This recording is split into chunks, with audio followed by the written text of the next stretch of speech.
All right. Well, hello everyone. It's been a month. Happy New Year. Welcome to 2024.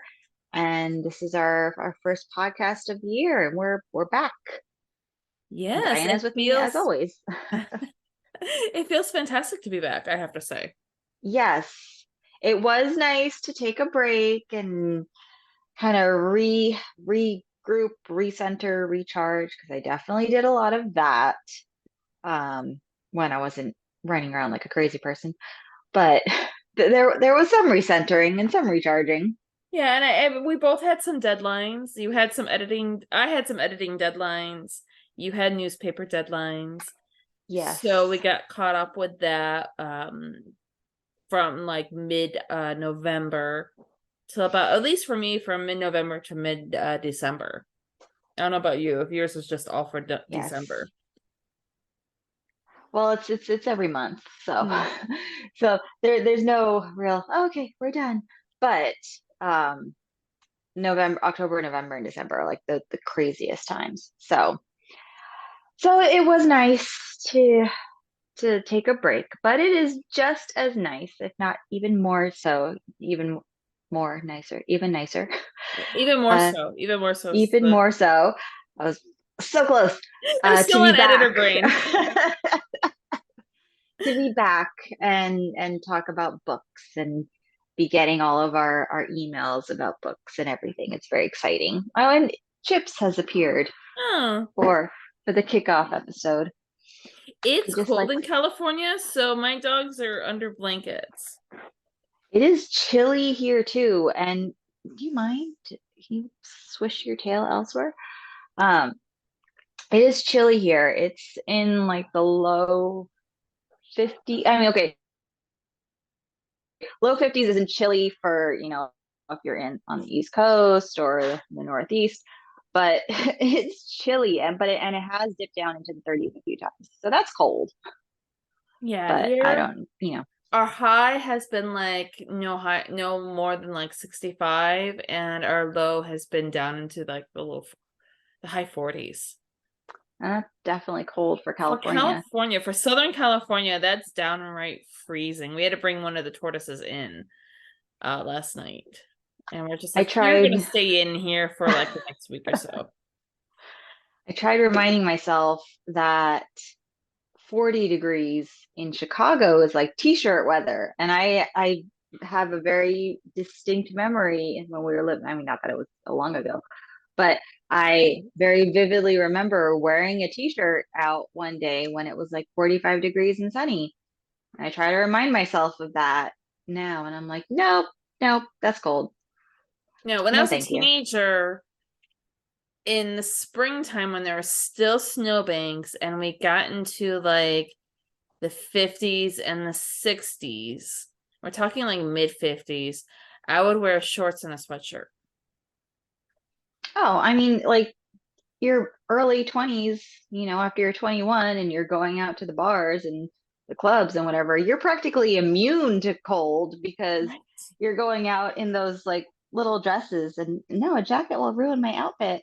No, yeah. Now it's like you suddenly have like a soul and a conscience and like heat.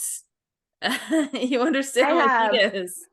fuzzy socks on right now because it is Oh, I cold. did not grab my fuzzy socks this morning and I kind of regret it. But I have fuzzy slippers, fuzzy leopard print Oh, those slippers are because nice. I'm that Italian. I did get slippers for Christmas, which I was very excited about. Slippers for Christmas is totally underrated. Rich got them for me, and that is branching away from the usual fuzzy socks for Christmas, Mm. which could sound like, oh, he gets you fuzzy socks. I love fuzzy socks. You cannot go wrong with getting me fuzzy socks. So fuzzy socks for Christmas is a solid gift. But he branched out this year and got me slippers. I'm not a huge fuzzy sock person, but I used to be, but I'm not. But during the fall to like springtime, I found I am because I'm really cold. My feet get really, really cold. Oh, if my feet are cold, I'm cranky, so I can't do cold feet. I just can't do cold in general. No, no, me either. So, what So, books? we've covered the weather. We covered the weather, yes. And I was just about to launch into Yeah, what segue. yeah, segue. You're ruining the segue. It's I not know, I'm even a segue sorry. now. It's trying to make it nice and even and smooth and make it sound like we're professional podcasters. No. Yeah, no, there's no chance of us sounding like we're professionals ever. But we have been doing some reading on our Mhm. month off. What did you read in the month of December that you absolutely loved? Oh, well, hold on. I'm going to show you what Ooh. what I have. I have been like waist deep in the ACOTAR series, and I'm like totally late to the game. And I know like I'm a fantasy person, and what am I doing not having read ACOTAR yet if I'm a fantasy person? But like, look at this. Look at how You've pretty got they them are. all. I'm reading the last one right now. And I understand. I get it now. I'm now all of the reels that I see on Instagram are making sense Mhm. because I know what they're talking about now. And yeah, I'm not quite and they got like progressively spicier as the series progressed. And this last book, I had to like put it down and walk away for a few minutes. Oh, really? And I was like, whew, that, there are some scenes. I was not prepared. That's funny. Um, but yes, it is amazing, and I'm not quite ready to say goodbye to the characters just yet. And I know a book hangover of epic proportions is waiting for me, but I do have the first two books of her Throne of Glass series, which is apparently like, hold on, this is so. ACOTAR is, and if for anyone else who is also late to the game, ACOTAR is, I should explain it, A Court of Thorns and Roses by Sarah J. Maas. That's 5 book series. It's incredible. I love it. And then her Throne of Glass series, I think is like 6 books or 7 books. Okay, so we'll say that we've edited because Michelle accidentally gave away a spoiler. But this is one of the things that bugs me where I don't read a whole lot of series that rely on spoilers Yeah. because spoilers get on my nerves. Whether it's like if it's a TV series, you keep your mouth shut for at least a week to give people a chance There's to a grace period. yes. But these books have been out for years now. Gosh, when was okay, so It's let's been at least see. a few years. It's so I don't have the last book with me right now. It's on the couch. Um, the fourth one, which is a little bitty little 229-page book. I was like, this is so cute. And I read it in like 3 or 4 hours after tackling like the two 600-page books before that. Um, this is the first series. It was Okay, for when the did it come ACOTAR out? people out When did there. it come out? Um, oh, sorry, I got sidetracked. Yeah. Um, Oh, the this is the fourth book. So the fourth book was first published in 2018, and then okay. the paperback came out in 2020. Okay. So, but the fifth book might have come out maybe a year or two after that. So I mean, and this is the writer in me when it comes to books. Like, okay, you've got maybe a little bit of a longer grace period when it comes to books. But it's been 3 years since the fourth book came out. You know, the spoilers come out, they happen. The point is, it's not about the destination. It's not about what happens to this one particular character. It's about that journey for that character. And maybe that's also because I'm a historical fiction writer. So you just need to Google my characters, and I almost mean, all of that's them have true. died either by natural causes or the fact that I wrote them and they lived in the 1900s or early 1900s. So they're all dead by now. But I mean, That's true. For historical fiction, they all die at the end. I'm ruined on spoilers, and I can't help it. Please don't send me hate mail. I just spoilers are overhyped when it's a book that has been out for 4 years now. It's going to be 4 years. Where it's Okay, let 2024. me It's not look up. 2023 anymore. It's 4 years. Well, So that was the fourth book, so let me see exactly when the fifth book came out. I mean, it has to have been because I have the paperback, so it's at least been like a it's at least year been a or year since two. it's been out. Theoretically. Court of Silver Flames. Let's see. Um, Because I've heard about it so all over TikTok for what so feels like so it ages. came out the hardcover came out in 2021. Okay, so it's been 3 years since the hardcover came out, and the paperback came out, we assume, in 2022. So we're looking at a good 2 years or close to it for when the paperback came out. We're like right at that grace period for that paperback. True. But So in my spoilers defense, aren't that there big of are a deal. several It's moments nice. when I would agree with you, except for in this case, there are several moments when you didn't really know how it was going to play out. So that's why I would argue for, or why I I petitioned mean, for I'm editing. I'm gonna do my best. I'm gonna do my best to edit it out. I promise I'm you going that to I will text do my you. best to edit it out. I listened to the podcast. Once once we finished, I give it a few days. I come back and I edit it out. I will do my best to edit that part out. But I'm going to text you people, and remind you. yeah, you can remind me. I, Remind you know, me. Remind me on I, Monday because I'm not ex gonna get to it on okay. Saturday or Sunday. I'll, I will remind you. I promise. Don't worry. Or you Because might be my like, you know what? I'm gonna edit the episode. or that or I was thinking, I'll take care of it this week. Don't worry. There's a few times where we have done that to each other. We're like, you know what? Oh, she's dying. I'm not dying. But then we're like, okay, I'm just gonna go ahead and edit that out. I'm just gonna take care of that. Yes, yes. But anyway, so that's what I've been reading. What have you been reading? So I got sick right before Christmas, not during Christmas, which was nice because it always sucks to be sick during Christmas. So I got sick just the week before Christmas, and I got better enough that I could just sit and read. So there's like this period where you're just like, you can't read or focus on anything. So you just basically curled up on the couch watching television. But then I got better enough to where I was like, I could just read. And I loved every minute of Mm. it. Um, but besides that, during the month of December, I read The Spectacular by Fiona Davis, which I read that in a day.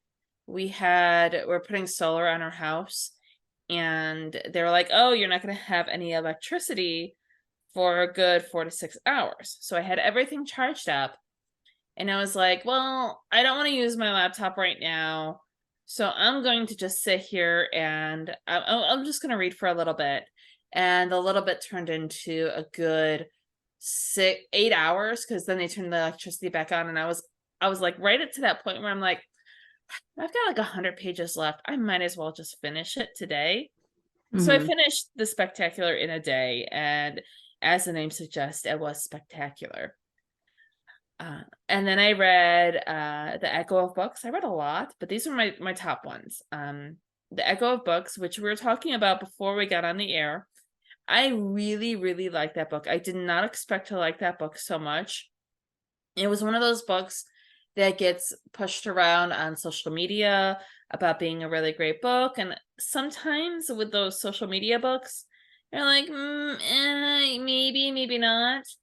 And I read it, and I was still kind of in that hangover from The Spectacular when I Hmm. started reading it. And I loved it. I devoured it. It was a fantastic book for people who love not just historical fiction, but people who love books in general. And then, as Michelle knows this because she has been getting non-stop texts from me since November, I've been reading the Finley Donovan series. I've been listening to that on audio. And I basically, you know how you can binge watch things? I binge listened to the series. Right now, there are 3 books in the series.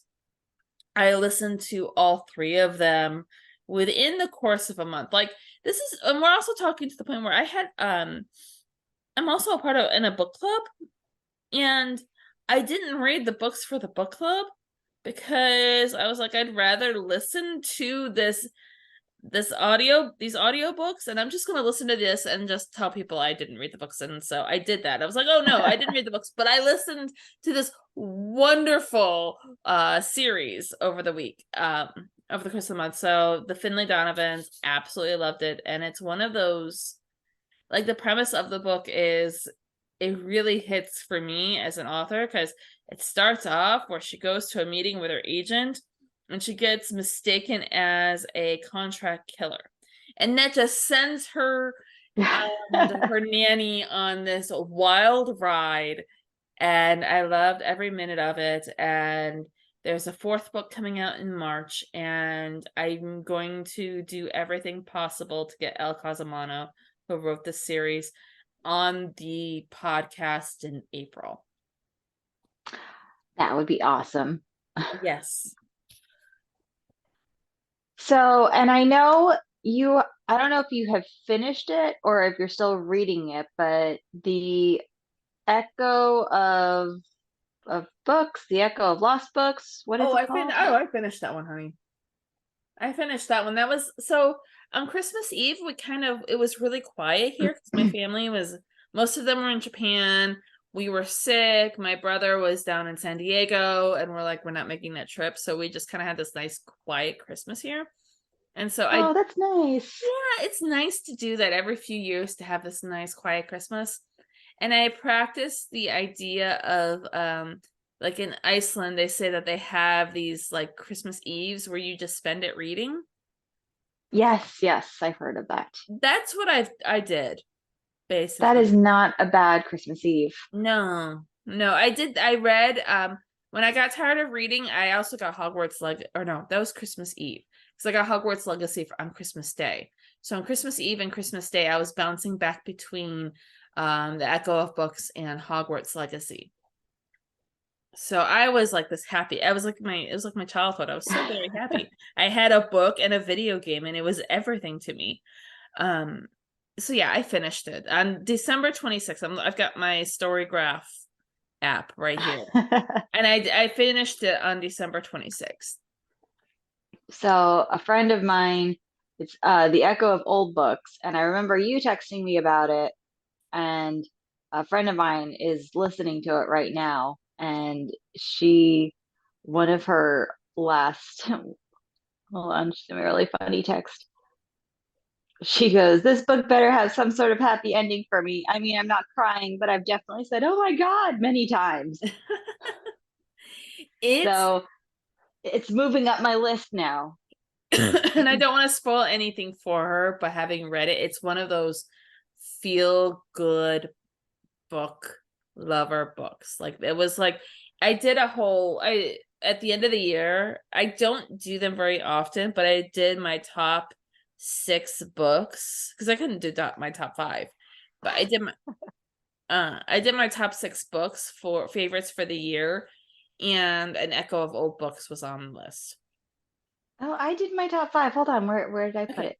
Um, Okay, let so me hear your top 5 of my top 2023. five of 2023 were the oh gosh, I can't see the authors' names.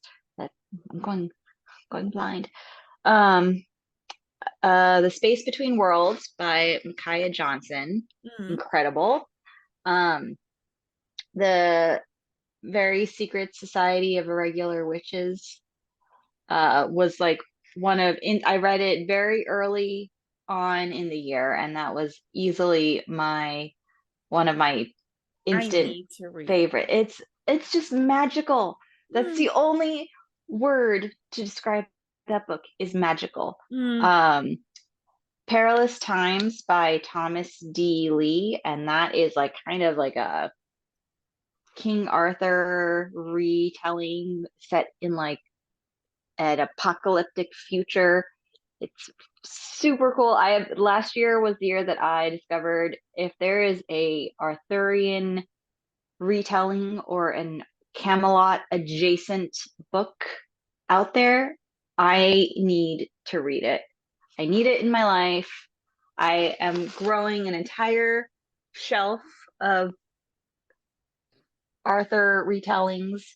I have Gwen and Art Are Not in Love on my cart, my to be read cart. But anyway, so that's number four, and the our number three. Number four was Light from Uncommon Stars, which was also amazing. And number five was A Court of Wings and Ruin, which is the third book in the ACOTAR series. A lot of people go for the second one, A Court of Mist and Fury, and it was good, but A Court of Wings and Ruins, I was like screaming at the book during certain moments when I was like, "Oh my God, what is going to happen?" So if it that's my top makes you five. scream at it, then you know I it's didn't going to have be a good any caffeine today. one. Yeah. All right, so my top I six, think 'cause, like, not doing. Oh yes, go. Sorry. I'm sorry, yeah. I feel like there's like this delay, and so that's why suddenly I accidentally talk over you. I apologize. I really don't mean to.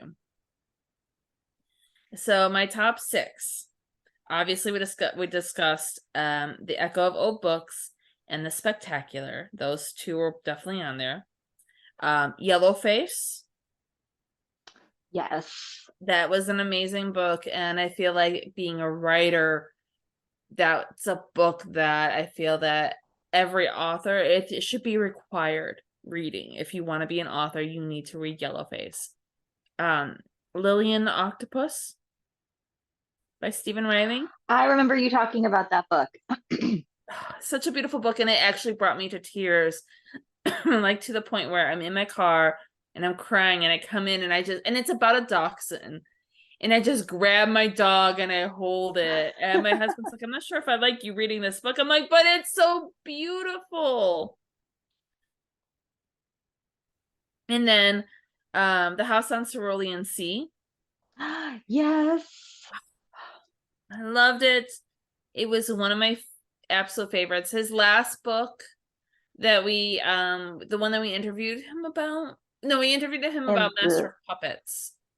the Secret Lives of Puppets. What was Yeah, The Secret Lives of Puppets. We interviewed him about that, but then the other something book that I read in of the his, Lives of Puppets? I read the Tea House one, the one that he's gonna do a sequel on.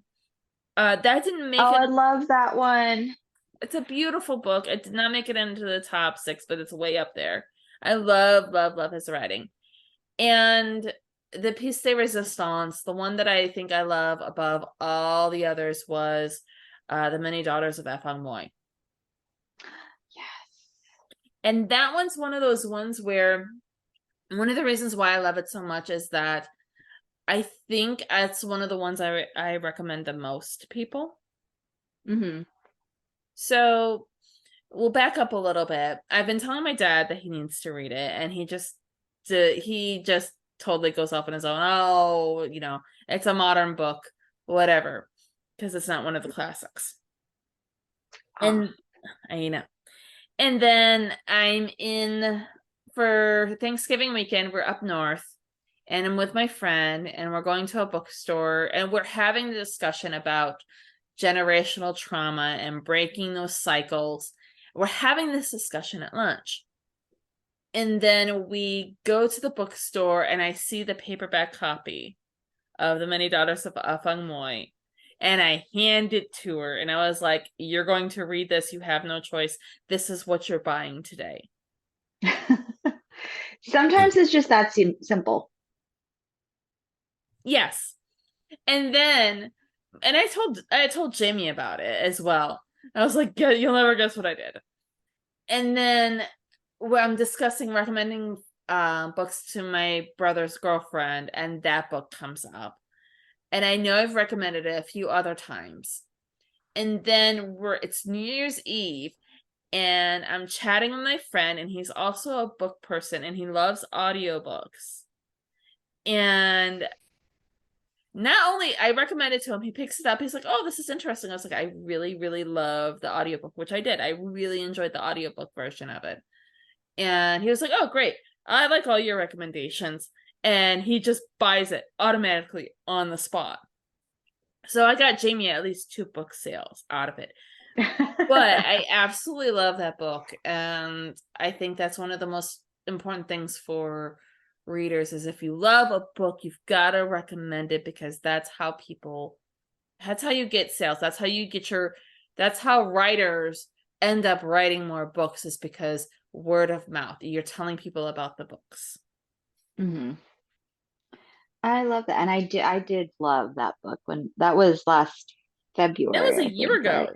Yeah, Wow, I know. time flies. We're in our, oh no, ninth year We are. of the podcast. Wow, it's a We long are. time. It's crazy to think that. And look at where we've It's come from. come so far. I know.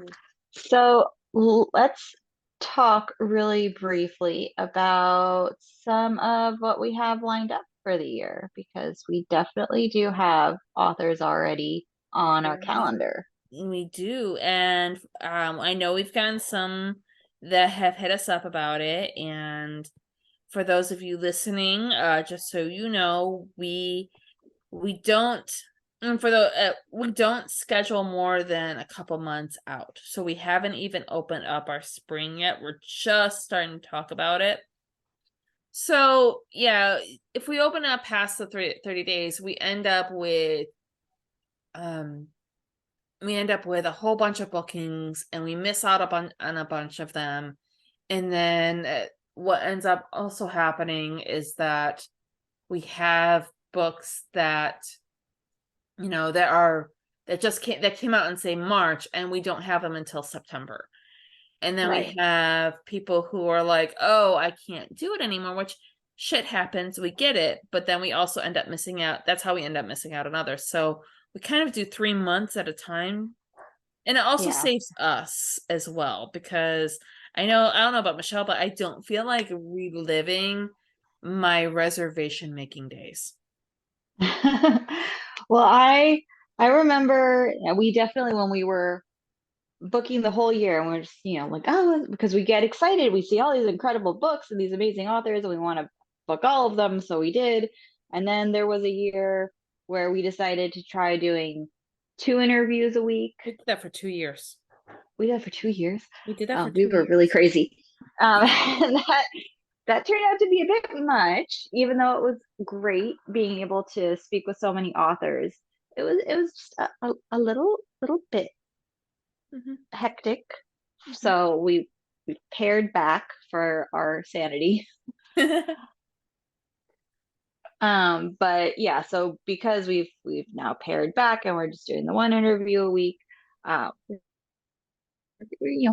doing it in increments, because yeah, like you mentioned, if we book the whole year, then we get halfway through and all of these other new amazing books come out, and we go, well, we can just add an episode, right? And then all of a sudden we're doing two art interviews a week And I again. feel like this gives us the ability to be present for the authors and for the listeners, because that's what we do, try to read all the books. Like, I spent a Hmm. good chunk of December finishing off reading like the books that we had. That's like one of my December traditions, where I have this stack of books that are halfway finished because we've been interviewing them.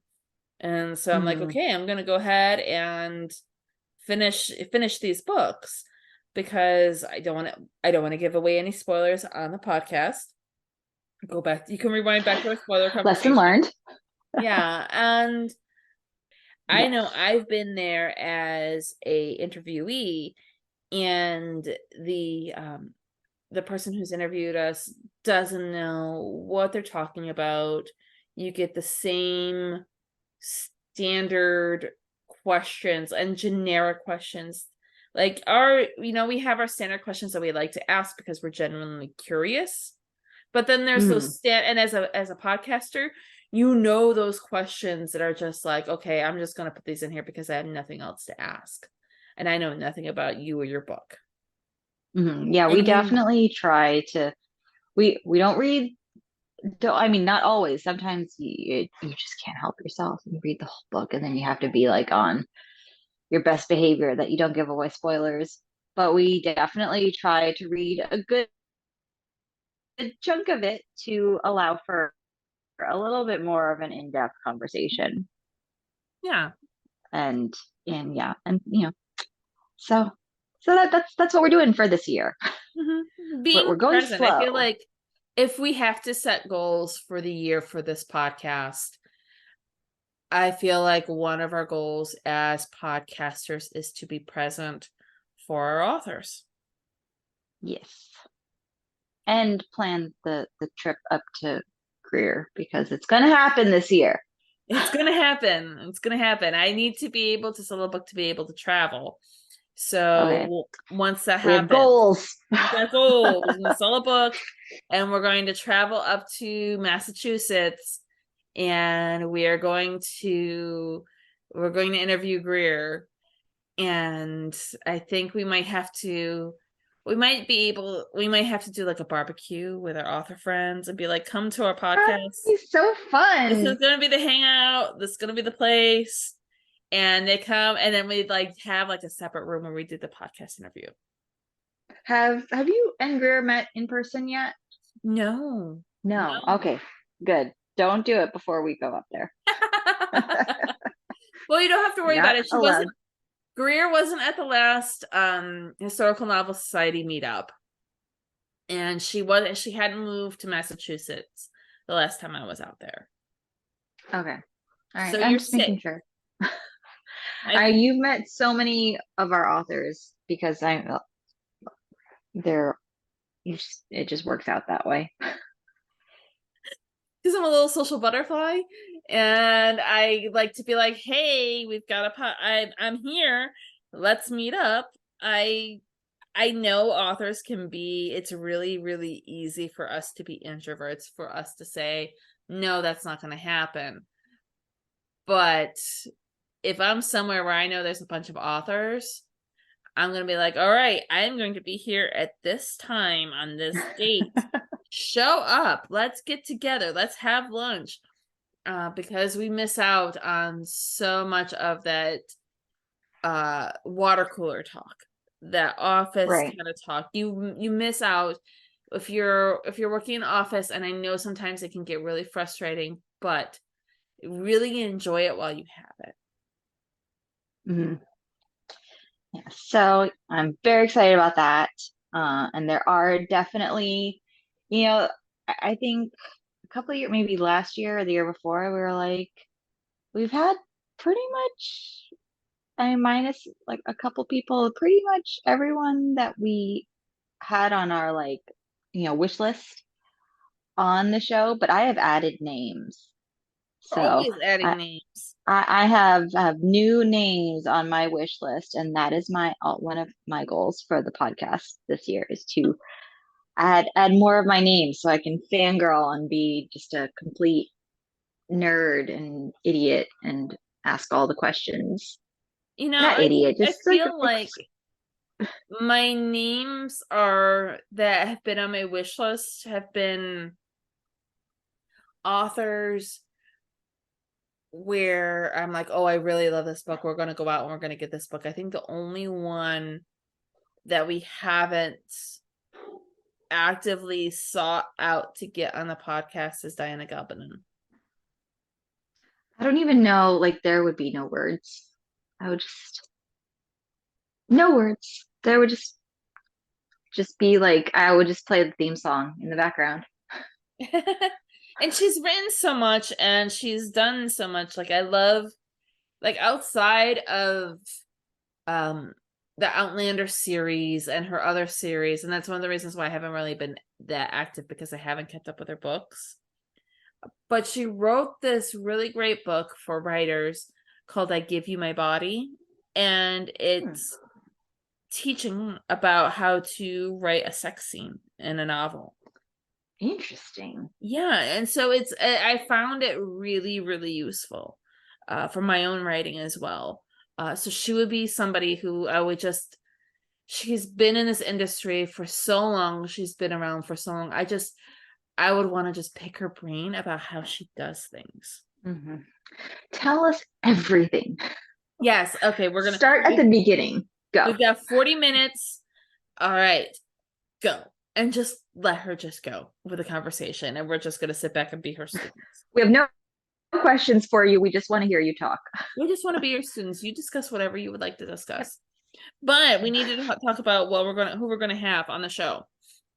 Yes, so far because we have January, February, and some of March. Most half of March.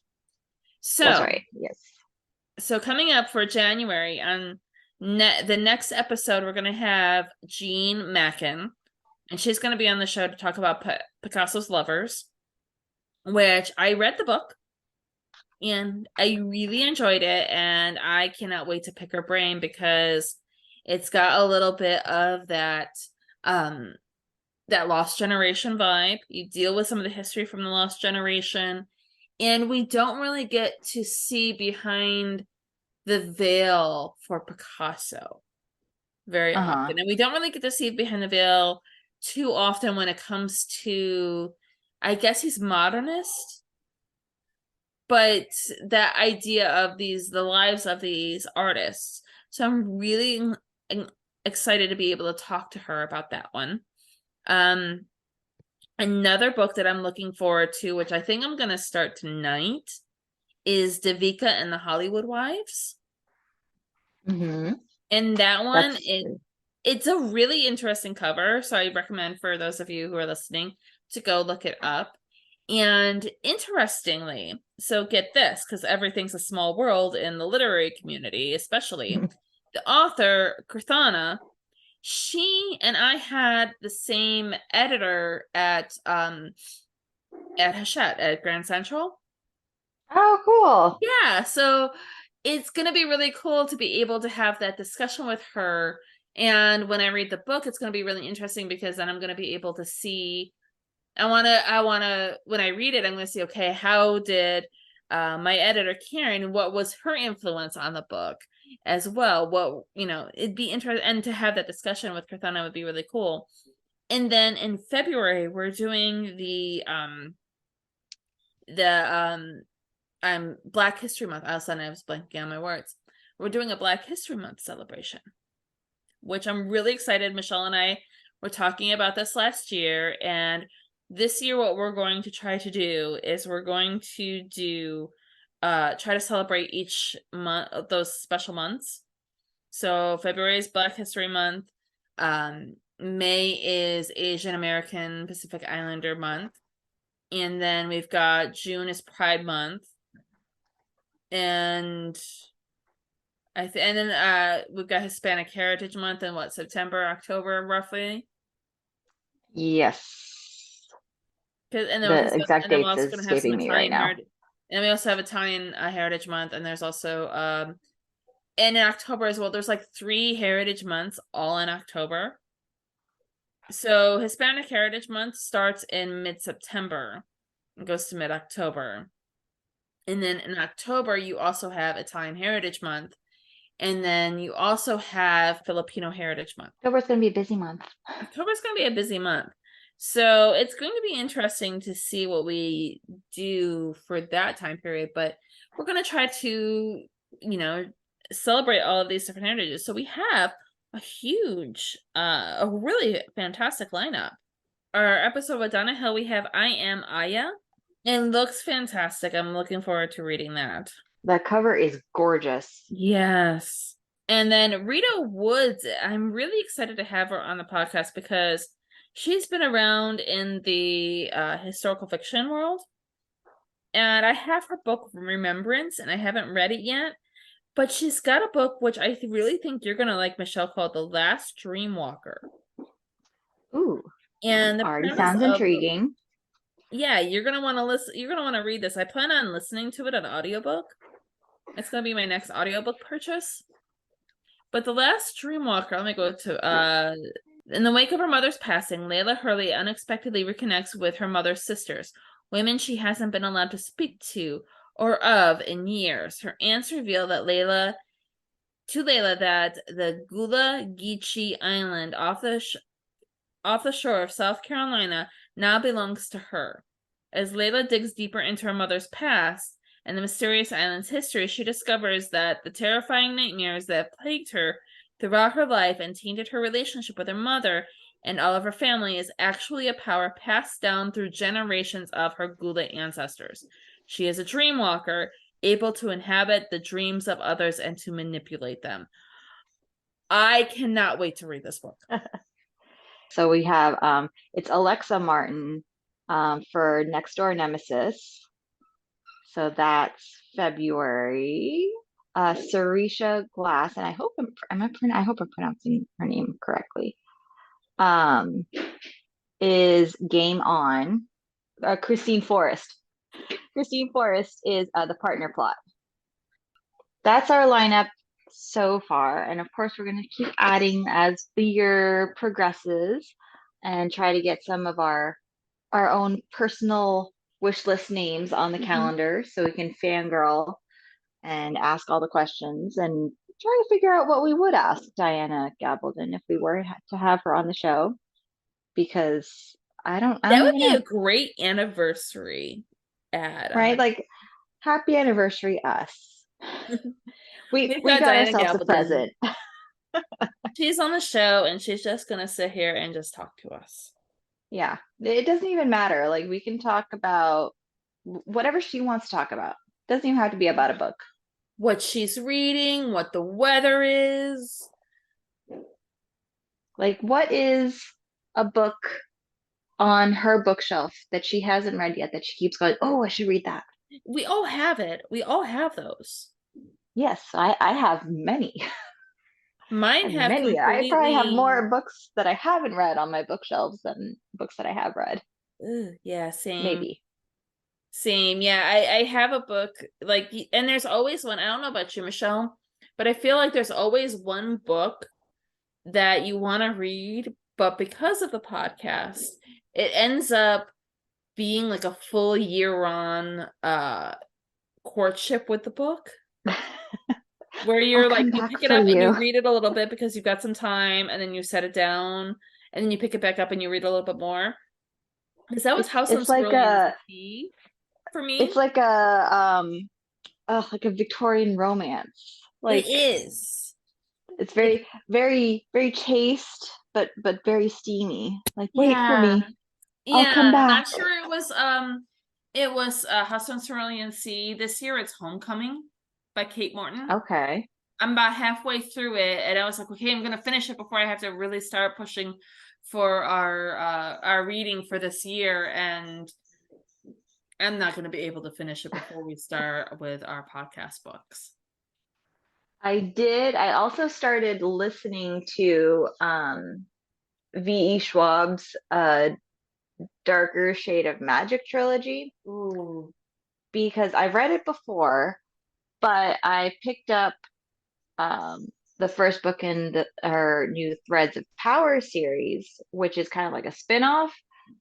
But I decided I wanted to like, all the characters in the Darker Shade of Magic series, they kind of like they're not the main characters, but they make appearances, and I couldn't really remember exactly what happened. I was like, you know what? I'm gonna read the Darker Shade of Magic trilogy, but I'm listening to it because I started walking 4 miles a day now with Addie. I've extended our walks, so that's like a solid hour of audiobook time for me. That's And nice. when you bump that listening speed up to 2 times, to 2x, you can cover a lot of ground in an You hour can cover a long lot of walk. ground with that. It is a lot of ground. I'm reading The Frozen River right now, which Ooh, I've heard of that one. Is that yeah, amazing? Do it's you by love the it? same woman who did um Oh, she did that one about Anastasia, about the woman who like Yes. pretended to be Anastasia. I Am Anastasia was the book, and the Frozen River is by that same woman. And the I didn't like the way Anastasia was set up as a book itself, and it was really, really done. But I love her writing style, the way she wrote, and the Frozen River is Mhm. just absolutely it's chef's kiss cake. Well, so that's pretty much where we are Hmm. this year. Next year or next week is gonna be business as usual. Hmm. Theoretically. And our idea of business as usual. And we're back. Yeah, we're back, baby. So, For better or keep worse. coming back and listening to us. Right? We're doing it another year. Another year in the And books. so yeah, thanks for hanging out with me. Yeah, well, my pleasure. I love hanging out with you So to too. speak. I do too. It was good we haven't seen each other in a month because we took the month of December off. So this I is like very odd to not have seen you for a month. I know. I mean, we texted quite a bit. Oh yeah, Yeah. obviously, but we missed the FaceTime.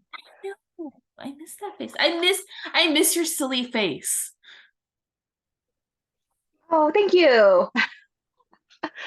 I miss your face too. I guess I should. I miss your silly face too. Hmm. And we'll talk to everyone else next week. Yeah, we'll talk to you next week. Bye, guys. Bye. I don't know why I wave.